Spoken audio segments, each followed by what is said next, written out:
안녕하십니까, 해광입니다. 해광의 인생노트.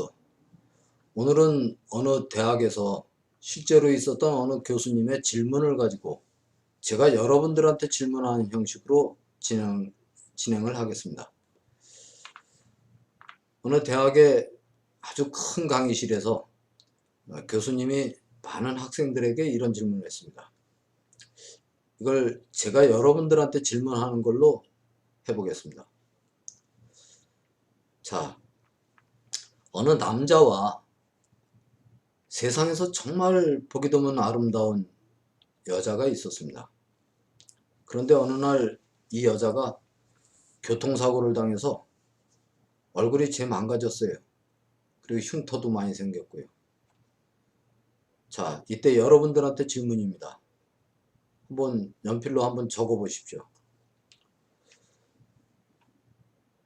이 남자는 이 여자를 끊임없이 똑같이 사랑할 수 있을 것인가? 사랑할 수 있겠다, 1번. 그렇지 않을 것 같다, 2번. 그래도 아마도 사랑할 것이다, 3번. 두 번째 질문입니다. 어느 백만장자와 여자가 있어요. 이 백만장자가 갑자기 파산을 했어요. 이때 이 여자는 이 남자를 똑같이 사랑할 것인가? 1번 그렇다, 2번 안 그렇다, 3번 아마도 사랑할 것이다. 여러분들의 생각은 어떤가요? 한번 적어 보십시오. 한참 있다가 이 교수가 전체 학생들의 이 답을 전부 회수를 했습니다. 이 답이 어떻게 나왔는가 하면 첫 번째 질문에 이 아름다운 여자가 얼굴이 다 망가졌는데 계속 사랑할 것인가? 1번 10%, 2번 아니다, 사랑 못한다 10%, 3번 아마도 사랑할 것이다 80%. 두 번째 질문이죠. 백만장자가 파산을 했어요. 여자가 계속 사랑할 것인가? 30%. 사랑 못할 것 같습니다. 30%. 아마도 사랑하겠죠. 40%. 여기서 아마도라는 건 자신있게 이거다라는 것보다도 어떤 심증적으로 조금의 양심상, 도의상 뭐 이런 게 좀 가미되지 않았을까요? 교수가 한참을 있다가 다시 학생들한테 질문을 합니다. 저도 여러분들한테 질문을 합니다. 제가 이 남자와 여자를 얘기했는데 여러분들은 이 남자와 여자가 연인이라고 생각을 했습니까? 이 교수도 그랬고 저도 이 남자와 여자가 연인이라고 이야기한 적은 없습니다. 자, 이제 다시 제가 여러분들한테 질문을 하겠습니다. 이 남자와 여자는 연인 사이가 아니에요. 연인 사이가 아니고 첫 번째 남자와 아름다운 여자는 아빠와 딸이에요. 두 번째 이 백만장자와 여자는 또 마찬가지예요. 어떻습니까? 아빠가 딸이 얼굴이 망가졌다고 사랑하지 않을까요? 여러분들의 대답은 어떻습니까? 이 교수가 이 남자와 여자의 관계를 이야기하고 다시 답을 받았어요. 답은 여러분들 생각과 다르지 않을 겁니다.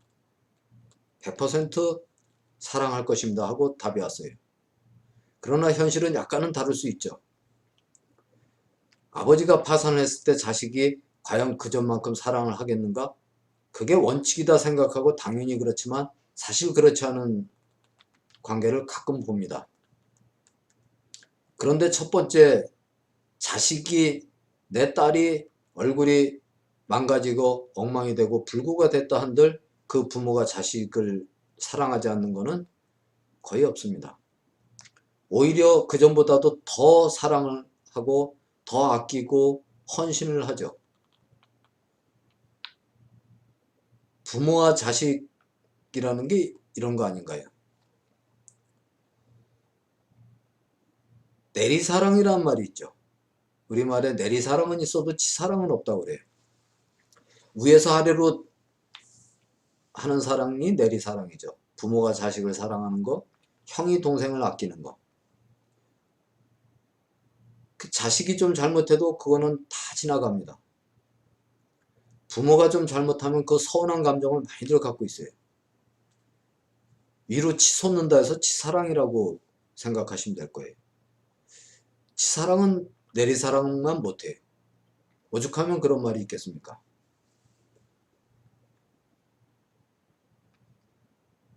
예수님보다 501년인가 더 먼저 태어난 공자님 있죠. 공자님과 그 제자 증삼이라는 제자하고의 대화에서 이게 이제 누가 썼는지는 뭐 좀 불분명한데요. 공자 자신이 썼는지 증삼이나 그 제자들이 썼는지 모르겠는데 효경이란 책이 있습니다. BC 한 430년 전, 예수님 태어나기 430년 전, 공자님이 551년 그랬으니까 이제 공자님 나이 뭐 말년에 쓰셨나요? 아니면은 제자가 썼나? 그런데 여기에 이런 말이 있죠. 효경이란 책인데요. 효경에 보면은 효는 모든 덕행, 모든 덕을 쌓는 행동, 덕행의 근본이다 그랬습니다. 그래가지고 우리나라의 이 유교가 전해지면서 신체 발부는 수지 부모다 이런 말이 있죠. 머리카락 한 털어까지도 손톱 발톱마저도 함부로 버리질 않고 함부로 훼손하지 않는다고 그랬어요. 그만큼 부모님이라는 게 절대적인 걸로 가르침을 줬죠. 이 효경에 보면은 효는 모든 그 덕행의 근본이고 교화, 사람을 그 깨쳐서 좀 더 밝게 크게 옳게 하는데 교화의 근본은 효가 으뜸이다. 그래서 효의 첫 번째는 부모를 섬기는 게 효고, 두 번째는 군주를 섬기는 게 효의 중간이다. 두 번째다.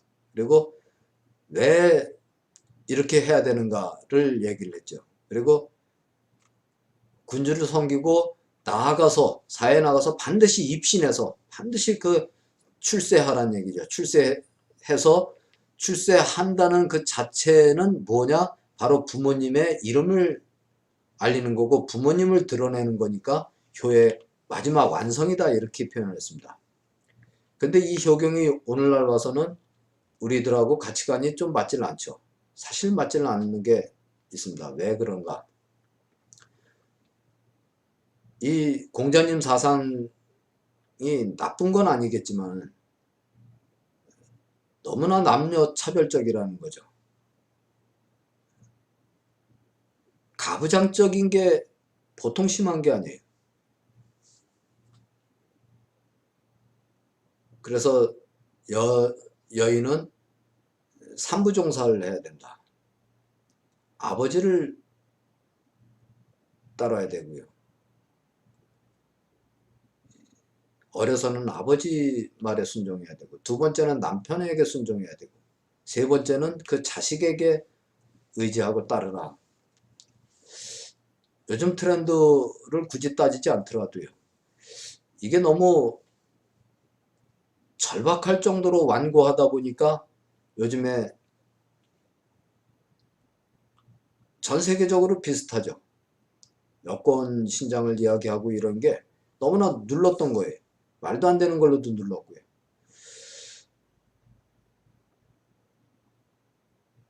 부처님은 예수님 탄생보다 부처님이 열반하신 돌아가신 해가 544년 전이니까 부처님이 82세를 사셨으니까 그걸 더하면 부처님 탄생이 나오죠. 이 부처님이 생전에 모든 경전이라든지 그렇게 많은 가르침을 주셨는데 이 중에서 부모 자식에 대한 말씀을 또 많이 하셨습니다. 그 중에 대보 부모 은중경이라는 게 있죠. 부모님께 효도를 하는 데 있어서 여러 가지가 있는데 효도의 방법을 가르치지는 별로 말씀을 안 하셨어요. 부모님의 은혜 자체를 말한 거예요. 공자님은 부모님한테 효도하는 방법을 얘기한 거예요. 그래갖고 제사를 이렇게 지내야 되고 뭘 이렇게 해서 반드시 성공을 해서 입신을 해서 이렇게 해야 된다는 걸 말씀하셨는데 부처님의 말씀은 그게 아니에요. 그냥 부모님의 은혜, 그 중에서도 어머니 은혜를 좀 더 비중을 많이 뒀죠. 대보부모은중경이라는 게 요즘에 와서 실천동목으로서는 돌아가시면 뭐 예를 갖추고 뭐 제사를 어떻게 지내라 하는 말씀은 없어요. 다만 부모님에 대한 그 은혜를 생각해서 음력 7월 15일 백종이면은 이렇게 제를 지내는 의식이 남아있죠. 그것도 좀 요즘에 저는 맞지 않다 해가지고 제가 이야기를 하는데 그건 다음에 백종이 되기 전에 한번 제가 인생 노트를 통해서든 좀 강의를 하겠습니다. 이 부모은중경에 보면은 내 어머니가 나를 위해서 어떻게 하셨는가에 대한 거를 한번 생각해 보시기 바랍니다. 꼭 어머니뿐 아니에요. 아버지도 있지만 어머니 은혜가 더 크다고 말씀을 하시죠. 당신의 그 고통이 굉장히 컸거든요. 먼저 10달 동안에 품고 있는 이 동안에 요즘에 태교라고 그러죠. 그 몸가짐을 조심하고 어떻게 해서든 이 자식을 뱃속에 안고서 그 고생하신 그 모습을 얘기하는 거예요. 그 은혜를 말하는 거죠. 그래서 해탐수호은이라는 게 첫 번째입니다. 두 번째는 그 날 때 그 고통, 서말 너대 피를 흘린다고 그래요. 그 날 때 그 고통을 얘기해서 임산수고은이라고 그러죠. 그 날 때의 고통을 또 얼마나 힘들게 나는데도 그 고통을 잊어버려요. 그 고통은 온데간데 없어요. 생자망우은이라고 그래요. 낳고 나서는 다 잊어버리는 거예요. 그리고 항시 쓴 것은 잡숫고 단 것은 아이에게 주는 새나 뭐 이 모든 동물이나 거의 같아요. 인고토가문이라고 그래요. 우리가 구태여 따져서 이렇게 할 것도 없이 정말 그런 게 많습니다.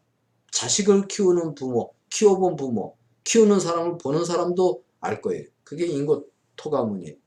그리고 진자리 마른 자리 가려주시고 이거 우리 나실 때 괴로움 다 잊으시고 이런 이 노래뿐만이 아니고요. 실제로 엉덩이 젖었을까 쉬했나 안 했나 응가했나 안 했나 보는 이거 남의 자식 쉽지 않은 거예요. 내 자식을 위해서 그렇게 하는 거죠. 이 회권치수분이에요. 만일 진자리 있고 마른 자리 있다면 아이에게 마른 자리 내주고 진자리에 그냥 눕는 게 이게 부모죠. 콧입을 덮고 도톰한 거 덮어주는 게 부모예요. 그게 어머니고요. 자식에게 그 젖을 물리는 것도 이게 피와 살을 다 내주는 것과 마찬가지인 거죠. 기르는데 그 젖을 물려서 기르는 거 이렇게 해서 양육하는 게 이게 이제 유포 양육은 해갖고 5번째가 되나요? 5번째 유포 양육은 그럽니다. 세탁부정은이라는 말이 있어요. 요즘에 뭐 세탁기를 돌리면 쉽다 이러지만 그것만이 아니거든요. 남의 자식 밥 먹는데 응가하면은 똑같은 나도 그런 아이인데 남의 자식 응가는 냄새가 유독 심한 거예요. 내 자식의 응가는 밥을 먹어가면서 씹어가면서도 전혀 개의치 않아요. 그냥 맛있게 먹을 건 먹으면서도 아이 똥기저귀 설사기저귀 뭐 할 거 없어요. 다 갈아주고 닦아주고 가장 더러운 거 있으면 제 코 흘리고 그러면 손으로 쑥 닦고 아이가 막 내뱉으려고 그러면 얼른 받아서 먹는 게 이게 어머니인 거죠. 세탁부정은입니다. 자식이 어디 먼데 가면은 그 돌아올 때까지 걱정을 끊이지 않아요. 언제 오려나 항시 좀 떨어져 있으면 자식이 먼데 간 것뿐 아니에요. 자식을 놔두고 어디 볼일 보러 먼데 갔어도 자식에 대한 걱정이 끊이지 않는 거예요. 이게 원행 억녀문이에요. 자식을 위해서는 우정 이렇게 악업을 짓는 거예요. 일부러라도 거짓말도 해요. 나쁜 짓도 서슴지 않고 할 수 있는 게 그게 부모인 거예요. 자식을 위해서라면. 구경연민은이라 자식이 그렇게 측은해요. 아무리 잘나고 나보다 힘세고 덩치 좋은 아주 잘 살고 있어도 그 자식이 그렇게 조금만 머리에 열 난다 힘들다 어지럽다 그러면 이거 정말 괴로운 거예요. 자식이 어디 아프다 그러면 밤새 그 걱정이 끊이질 않는 거예요. 이게 구경연민은입니다. 여러분들은 안 그렇습니까? 똑같죠? 우리는 다 그런 거예요.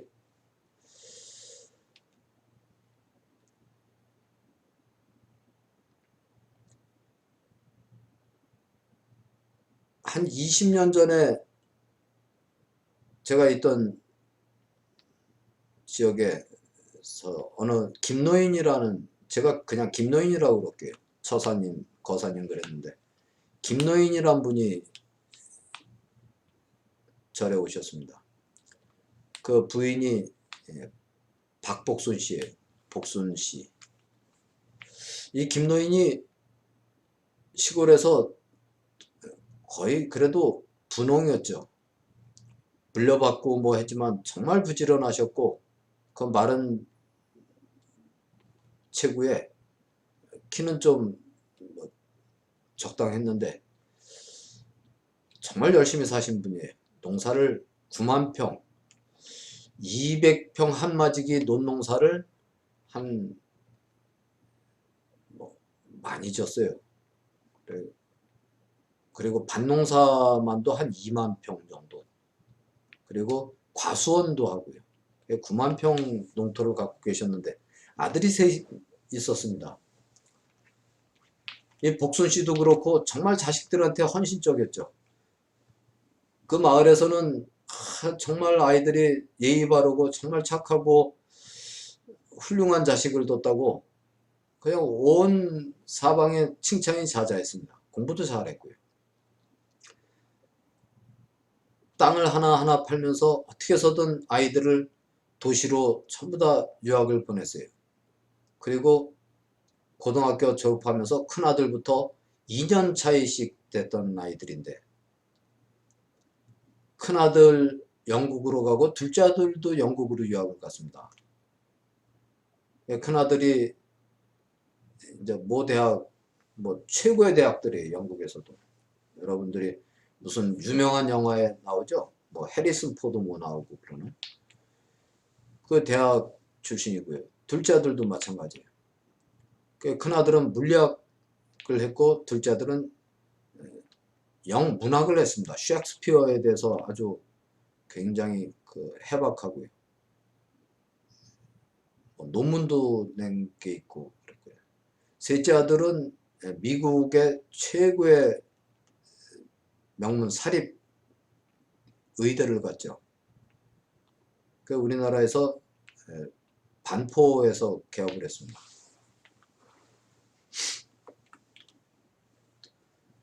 아들들이 영국으로 둘 가고 막내 아들이 미국으로 가서 유학을 하는 동안에 땅떼기 있는 거 없는 거 해서 한 많이 정리를 했어요. 한 반 정도는 정리를 했을 겁니다.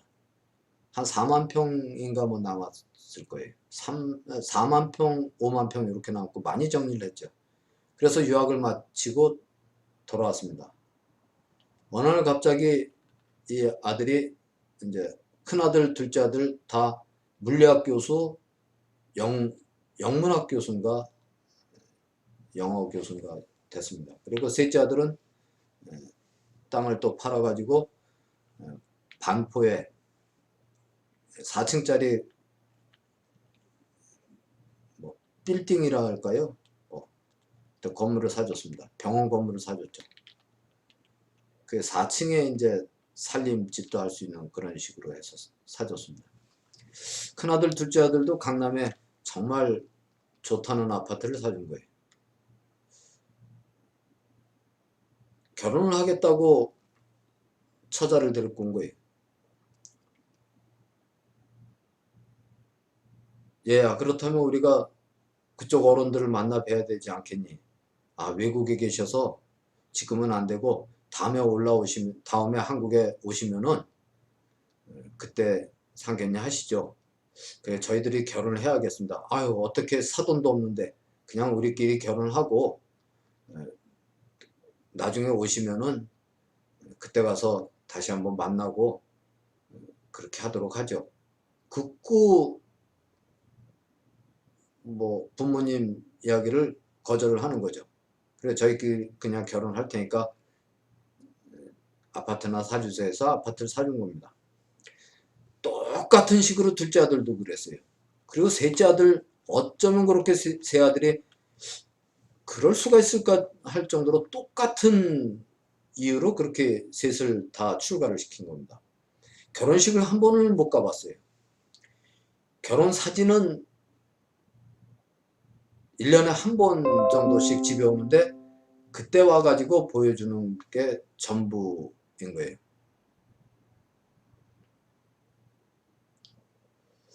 의리의리하게 뭐 예식장 같은데 하여튼 뭐 그냥 간소하게 저희끼리 치르겠습니다 했던 거니까요. 4년이 지나고 5년이 됐는데 손주라고 한번 데리고 왔는데 설인가 추석인가 한 번씩밖에 안 왔답니다. 첫째 아들, 둘째 아들. 셋째 아들은 아직 아이가 없고요. 그때 없었고. 그 명절이라고 왔는데도 바로 이제 왔다가 그냥 보고서 한번 보고 스쳐 지나가듯 꼭 어디 여행 가는 복장을 해서 들렸다가 그냥 간 거예요. 그렇게 4년, 5년 되고 6년째 되는데 봄부터 가을까지 늦가을까지 얼마나 일이 많습니까? 다 남한테 주고 이제 9만 평 땅이 하나도 안 남은 거예요. 집하고 그 집에 딸린 땅떼기 한 300평만 남은 거예요. 요거는 내 자식들 오면은 그래도 와서 좀 있을 때가 있어야지 해서 그걸 꾸미고 해가지고 그거 300평하고 집 하나 남은 거예요. 남의 땅을 이제 빌려가지고 농사를 져서 봄부터 늦가을까지 얼마나 농사가 많습니까? 과수원도 다 넘어갔고요. 들깨 심고 참깨 심고 해서 들기름 참기름 짜내고 고추니 마늘이니 감자니 고구마니 온갖 거 다 수확을 해가지고 자식들한테 보내준다고 그저 틈만 되면은 며칠에 한 번씩은 경계 딸딸거리고 싣고 나가서 우체국 가서 자식들한테 소포를 보내주고 했던 겁니다. 요즘 같은 택배도 아니잖아요. 그 고생을 많이 하셨어요. 겨우내 이제 그 쑤시는 삭신을 그저 군불 떼가면서 녹여가면서 자식들 그저 사진 갖다 준 거 몇 장 그거나 들여다보고 좋은 생각 서로 말은 못하고 좋은 생각만 하고 에이 이제 좀 자리 잡으면 오겠지 했던 겁니다. 봄이 돌아오는데 입춘이 막 지나니까 이제 봄 농사 시작해야 되는데 도무지 못 견디겠는 거예요. 복순 씨가. 여보 나 아무래도 우리 아가들 좀 보러 갔다 와야 되겠어. 이 김노인도 보고 싶은 마음은 굴뚝 같지만 당신 혼자 갔다 오구려. 다음날 새벽같이 바리바리 혼갖 걸 다 싸들고 보퉁이가 6보퉁이를 징징거리고 경운기 타고서 나갔습니다. 그래서 버스를 타고 서울로 떠난 거예요. 강남 터미널에 내려서 그 큰아들 집까지가 작은 아들보다 조금 더 먼데 큰아들 집부터 또 가는 거예요. 경비실 입구에다가 다른 보통이 채 맡겨놓고 보통이 2개 들고 올라가려 했는데 보니까 경비실 옆에 많이 보던 게 있어요. 이 복순씨 김노인이 열심히 농사져서 보냈던 박스들이 거기에 상당히 많이 있는 거예요.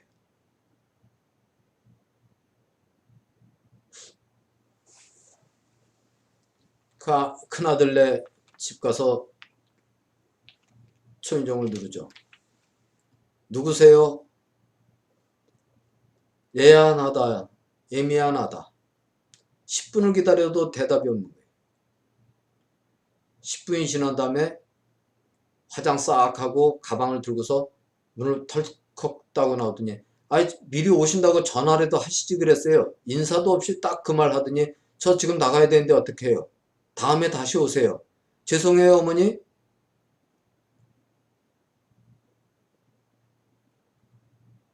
예 그래도 이 보따리만큼 그냥 갖다 놓고 가세요. 다시 돌아와서 아 이거 이달에 드려야 될 건데 여기서 드리면 되겠네. 8만 원을 드리는 겁니다.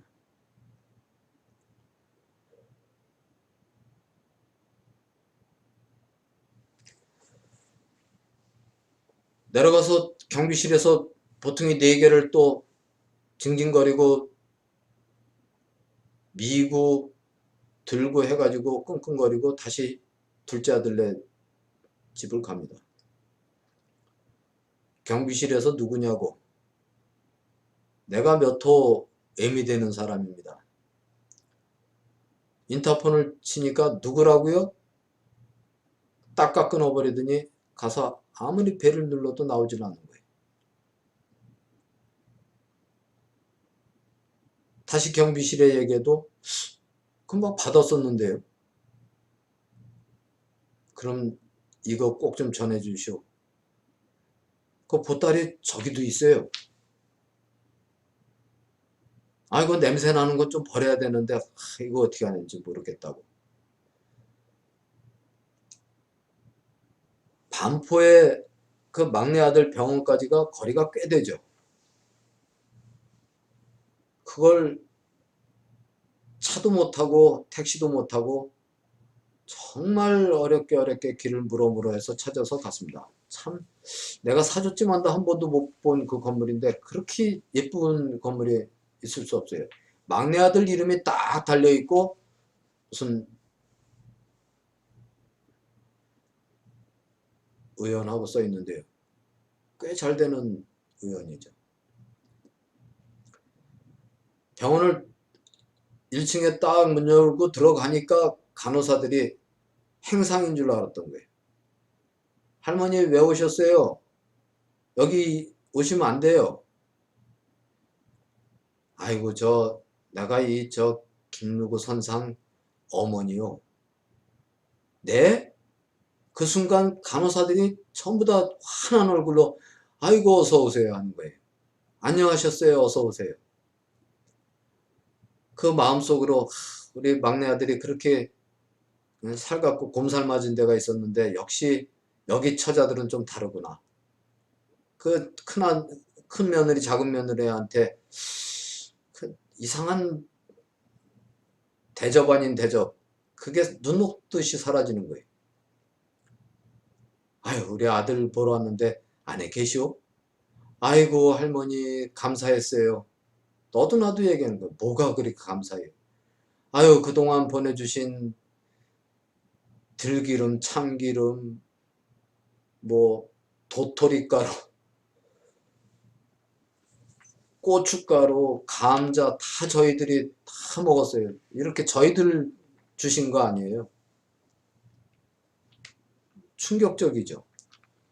그런데 그때 마주 보이는 그 진찰실 문이 쑥 열리더니 막내 아들이 딱 보이는 겁니다. 거리도 많지 않았던 것 같아요. 봤는데 얼른 고개를 돌리더니 다음 환자 그래갖고 다음 환자 들어간 거예요. 그러기를 7 환자, 8 환자 들어가도 아들이 나올 줄을 모르는 거예요. 다시 들어가는 환자가 없어서 이제 우리 아들 바쁜 거 끝났겠네요. 잠시 간호사가 들어갔다 나오더니 어떡하죠? 지금 중요한 일이 있어가지고 지금 뵐 수가 없는데 일단 돌아가시랍니다. 나중에 전화 드린다고요. 그래도 아들을 끝내 안 보고 나올 수가 없어서 한참 앉아있는데 무료하기도 하고 조금 부끄럽기까지 하더란 말입니다. 병원 바깥을 나가서 보도블록 옆에 화단에 걸터 앉아있는데 그렇게 눈물이 나더래요. 떼약볕 그 봄볕 그 맞으면서 찬바람 부는데 한 번을 내다보지 않는 아들이 그렇게 야속하더랍니다. 시간은 자꾸 가고 뉘엿뉘엿 해는 지려고 하고 터미널까지 울면서 가서 버스를 타고 그날 정말 늦게 시골 집에 도착한 거예요. 복순 씨가 그러고 집에 오는 거를 보고서 김노인이 종일 기다렸는데 자식들한테 전화를 해도 받지도 않고 왜 이제 오냐고 하는데 복순 씨는 아무 말 없이 자리를 펴더니 베개 비고 그냥 하염없이 울더란 말이죠. 이거 필시 무슨 일이 있었구나 싶은 게 물어도 대답이 없으니 다음날 동이 트기도 전에 김노인이 채비를 하고 서울로 올라갑니다. 큰아들 집에 갔는데 이번엔 큰아들 집에서 며느리가 누구세요 하더니 문도 안 열어주더라는 얘기죠.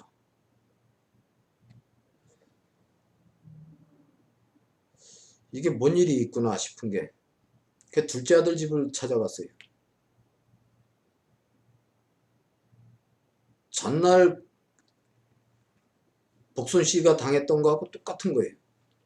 둘째 며느리가 문을 쑥 열고 나오는데 야, 너 말하기도 전에 김노인이 먼저 그랬습니다. 야, 무슨 일이냐? 너 나 좀 보자. 그리고 안으로 들었으니까 아니 그냥 들어가시면 어떡해요? 여기요. 아버님 소리 한 번 안 하고 여기요. 아, 이렇게 들어가시면 어떡해요? 그러는 거예요. 글쎄 나 좀 보자 그러고 무조건 안으로 들어가니까 난감한 표정을 짓더니 그냥 밖으로 나가서 문을 꽝 닫고 밖에서 덜커덕하고 잠그더라는 얘기입니다. 1시간이 지나고 2시간이 지나도 오지도 않고 거실에 탁자에 이렇게 뭐 수첩이 있는데 뭘 적다가 나온 건지 그래서 이렇게 보니까 거기에 촌놈 8만원 하고 써 있는 거예요. 이게 뭐야? 그리고 얘가 언제 오려나 하고 있는데 도무지 그게 궁금한 거예요. 다시 또 이렇게 들여다보다 그 앞장을 한번 쓱 봤어요. 그랬더니 무슨 날짜하고 적혀 있는데 친정 아빠 20만원, 친정 엄마 30만원, 촌놈 3만원, 촌년 5만원 써 있는 거예요. 다시 앞장을 보니까 거의 그런 게 쭉 있는데 설날 세뱃돈 친정아빠 100만원, 친정엄마 100만원, 촌놈 3만원, 촌년 5만원 써 있는 거예요.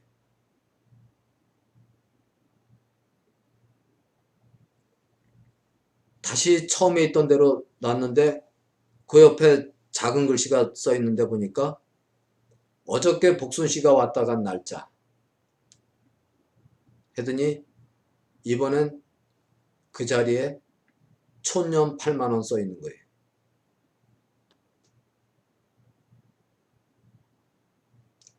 이 세 아들은 결혼도 같은 방식으로 부모를 모시지도 않고 자기들끼리 조촐하게 하겠다고 했고 결혼한 이후 어쩌면 똑같이 세 아들이 똑같이 월 8만원씩을 붙여줬습니다. 그래서 합 24만원을 받으면은 이 24만원을 받았음에도 9만 평 땅떼기를 다 팔고 그 뼈 빠지게 자식을 위해서 일했으면서도 항시 동네 사람들한테 입에 침이 마르도록 자랑을 하고 살았어요. 그리고 24만원 받은 중에 3만원은 매달 초하루면은 절에 가서 부처님 전에 불공을 드린다고 기도를 했던 거예요.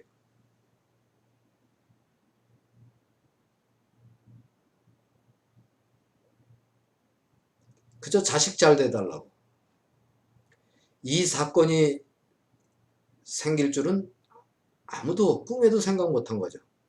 김노인은 정말 그 둘째 며느리 쓴 그 글씨를 보고 셋째 아들 집에 가지도 않았어요. 그 길로 정말 서럽게 울면서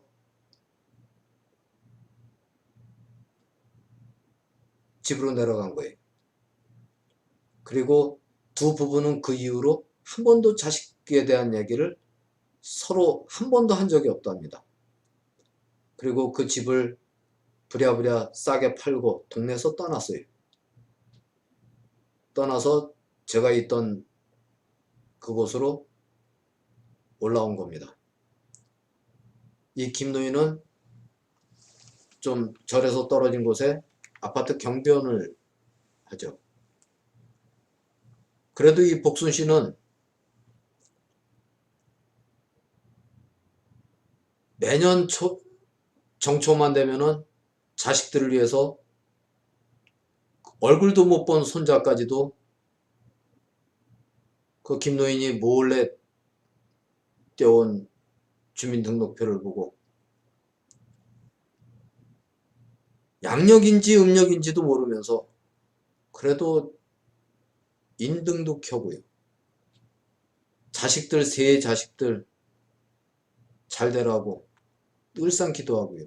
초파일만 되면 이 세 자식들 이름 앞으로 연등을 켰어요.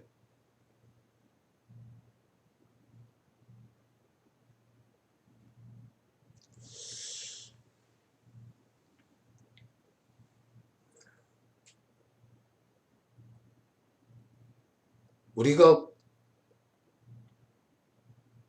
과연 내 부모가 땅 팔고 집 팔고 해서 나를 교육을 얼만큼 시켰는가 안 시켰는가를 따질 권리가 있는가? 내 부모는 이 이야기처럼 그렇게 헌신적으로 나한테 투자를 했는가? 이렇게 뻔뻔스럽게 말할 수 있어요. 투자라고 생각을 하는 거죠. 이건 그야말로 무슨 뭐 인베스트, 뭐 주식 투자, 펀드 이런 게 아니죠. 자식한테는 투자가 아닌 거예요. 투자라는 건 뭘 쏟고 나서 나중에 그걸로 인한 어떤 인베스트 하면은 꼭 베네핏이라는 게 나오죠. 어떤 이득을 바라보는 거잖아요. 이 경제 용어 아닙니까? 근데 자식은 경제 용어가 아닌 거예요. 그냥 헌신인 거죠. 내 부모는 나한테 그렇게 안 했으니까 할 수는 있습니다. 그런데 이 김노인과 복순 씨가 9만 평 땅이 없었다 한들 그렇게 안 했겠을까? 9만 평커녕 9평짜리 단칸방도 단칸 3방도 간신히 얻었다 한들 이 부모가 또 그렇게 안 했을 거예요. 다 제 잘난 맛에 사는 거죠. 잘못됐다면 조상 탓을 하고 잘된 거는 다 자기가 잘났다고 생각을 하는 거죠. 우리는 나는 어떤가 한번 돌아봐야 되지 않겠는가 이렇게 생각합니다. 해광의 인생 노트, 오늘은 자식이 무엇인가, 부모가 무엇인가 한번 생각을 해봤습니다. 다음 시간에 뵙겠습니다.